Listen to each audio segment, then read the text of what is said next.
শেখ হাসিনা ভোটকে তালা দিয়ে বন্ধ করে রেখেছিলেন, নির্বাচনের নামে প্রহসন করেছেন, গরু বাছরকে ভোট কেন্দ্রে ঘোরাফেরার সুযোগ দিয়েছেন, ভোটারদেরকে ভোট দেওয়ার সুযোগ দেননি। বন্ধুরা আমার, গত কয়েকদিন আগে, 2-3 দিন আগে দুর্গাপূজা সম্পন্ন হলো। কি না ষড়যন্ত্র হয়েছে, কত না ষড়যন্ত্র হয়েছে আমরা দেখেছি। আমরা নিজেরা নিজেদের মধ্যে আলোচনা সমালোচনা করি, কিন্তু ডক্টর মোহাম্মদ ইউনূস বাংলাদেশের আন্দোলন পরবর্তী তিনি প্রধান উপদেষ্টা, প্রত্যেকেই তাকে সমর্থন করেছে, বিএনপি সহ। আমরা দেখতে পেলাম যে ভারতে অসুরের মূর্তি বানানো হয়েছে ডক্টর ইউনূসের চেহারা দিয়ে, তার মুখমণ্ডল দিয়ে, এবং আরো বিশ্বের 2-1 জন। তো এগুলো তো অত্যন্ত নিম্ন রুচির পরিচয়। এটা তো একেবারেই একটা অপসংস্কৃতির পরিচয়। ভারতে আমরা শুনেছি সঙ্গীত শিল্পকলার এত চর্চা হয়, সেই দেশ এত নিম্নরুচির পরিচয় দেবে, এটা আমরা কল্পনা করতে পারি না। আজকে বাংলাদেশে সাম্প্রদায়িক সংঘাত তৈরি করার জন্য নানাবিধ প্রক্রিয়া চলেছে, কিন্তু এদেশের জনগণ, এদেশের মানুষ, এদেশের দেশপ্রেমিক মানুষ, এদেশের হিন্দু মুসলমান জনগোষ্ঠী সবাই টের পেয়েছে কোথা থেকে কি হচ্ছে।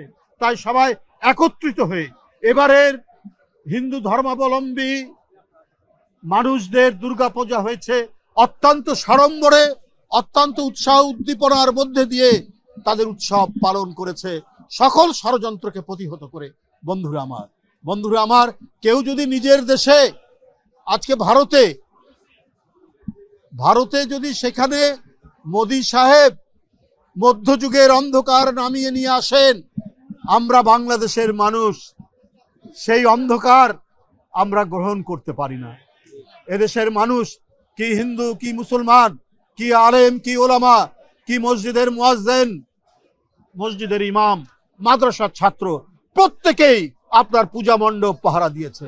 এইটা হচ্ছে আমাদের ঐতিহ্য, এই সম্প্রীতির ঐতিহ্য।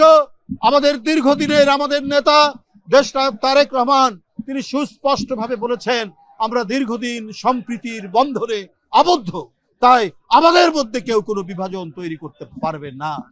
তাদের নিজের দেশে তারা যাই করুক, যতই অন্ধকার নামিয়ে নিয়ে আসুক, কিন্তু আমাদেরকে সেটি করতে পারবে না। বন্ধুরা আমার, তাই আমি মনে করি সামনের ফেব্রুয়ারিতে যে অবাধ সুষ্ঠু নির্বাচন, সেই জনগণ সেটির প্রত্যাশা করছে।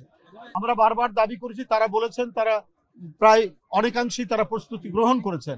আমার মনে হয় যে সময় পেয়েছেন, এই সময়ের মধ্যে প্রস্তুতি গ্রহণ করা মোটেই কঠিন কোনো কাজ নয়। আমি আশা করি নির্বাচন কমিশন সেই প্রস্তুতি সম্পন্ন করেছেন, এবং জনগণ তো প্রস্তুত, জনগণ তো ভোট দিতে প্রস্তুত।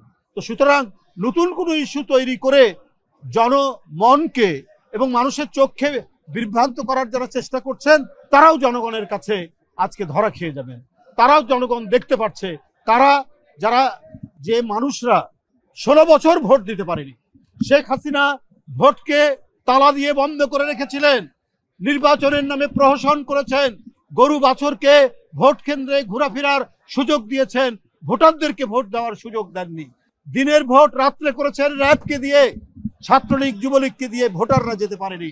91 সালে এরশাদের পতনের পর শেখ হাসিনা ইন্ডিয়া থেকে ফেরত এসে বলল যে বিএনপি 10টিরও বেশি সিট পাবে না। মনে আছে না আপনাদের? একেবারে স্পষ্টভাবে বলেছেন যে বিএনপি 10টির বেশি সিট পাবে না। যারা অহংকার করে, যারা মিথ্যাচার করে, যারা বিভিন্ন সামাজিক যোগাযোগ মাধ্যমে মানুষের বিরুদ্ধে কলঙ্ক রটায়, এদেরকেও মানুষ চেনে। বন্ধুরা আমার, জনগণের ইচ্ছায় যারা 16 বছর আপোষহীন লড়াই করেছে কারা, তারা জনগণ জানে। তাই ভ্রান্ত স্ট্যাটিস্টিক্স দিয়ে, ভ্রান্ত তথ্য দিয়ে জনমনকে বিভ্রান্ত করতে পারবেন না। অবজ্ঞা করবেন, জনগণ তার সঠিক রায় দিয়ে দেবে। কারণ ধানের শীষ তাদের প্রিয় প্রতীক, এই প্রতীকে তারা দীর্ঘদিন ভোট দিতে পারেনি। এই ধানের শীষ উৎপাদন, স্বাধীনতা, সার্বভৌমত্বের প্রতীক। তাই বন্ধুরা আমার, আপনি এইটাকে মিথ্যাচার দিয়ে এবং মিথ্যা পরিসংখ্যান দিয়ে বিভ্রান্ত করতে পারবেন না। আমি আবারও অ্যাবকে, শাহরিন ইসলাম তুহিনের নেতৃত্বাধীন অ্যাব এরা অনেক যুগান্তকারী কর্মসূচি নেবে, অনেক ভালো ভালো তারা নীতিমালা গ্রহণ করবে, এবং সামনের দিকে তারা এই পেশাজীবী সংগঠনটিকে বাংলাদেশের একটি অন্যতম এবং সকলের কাছে গ্রহণযোগ্য একটি পেশাজীবী সংগঠনে পরিণত করবে।